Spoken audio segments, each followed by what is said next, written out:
A lot of people reach out to Cop Block and share a story, something that happened to them recently about when their rights got violated by a police employee, and they ask what to do. And a story I like to tell people that I think was handled really well involved my buddy Derek J. Freeman. It happened in Keene, New Hampshire. So Derek was riding his bicycle, and a police employee by the name of Fenton P. Moore drove up beside him. He had his lights and sirens on, and Derek didn't know what was going on. Derek was just coming back to where he lived and was a couple blocks away.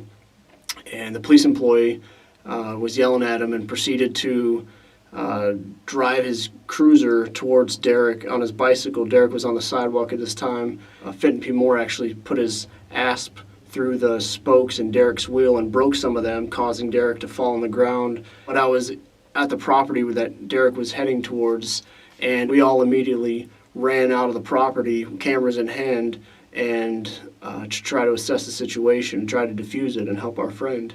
The raw video was put up on a couple of different YouTube channels.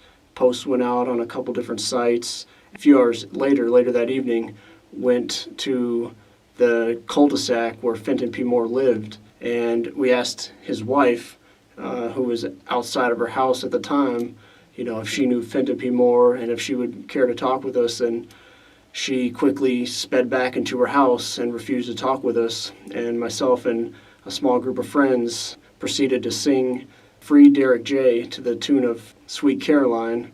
Peace on earth, peace to all, free Derek J. And as a few more songs, we thought that was pretty non-violent way to show that we weren't supportive of what happened. And then myself and another friend went door to door to Fenton's neighbors, and some of them had been peering out of their windows what was going on, and we proceeded to tell them, just a real short statement. We said, hey, I don't want to take much of your time. I'm sure you're busy, but the reason we're out here is because your neighbor, Fenton P. Moore, assaulted our friend, Derek J. Freeman, today, and we had already written a URL to where these posts and the videos were online. We provided that to the homeowner, and we said, if you have a moment, I encourage you to check this out and see and think for yourself. I said, I know if I lived next to someone who was aggressive, I'd want to know.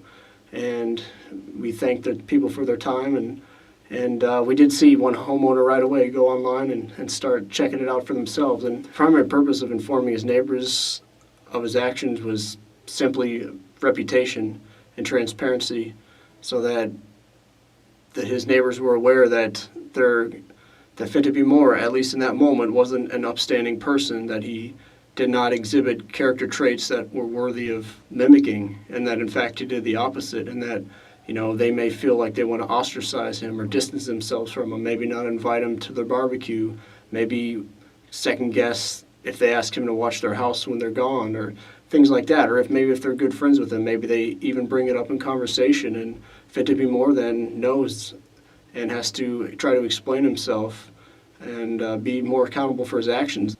If this sort of practice became more common, I think it would be a great step towards the realization of the fact that badges don't grant extra rights, and it would be a strong deterrent for police employees to victimize people.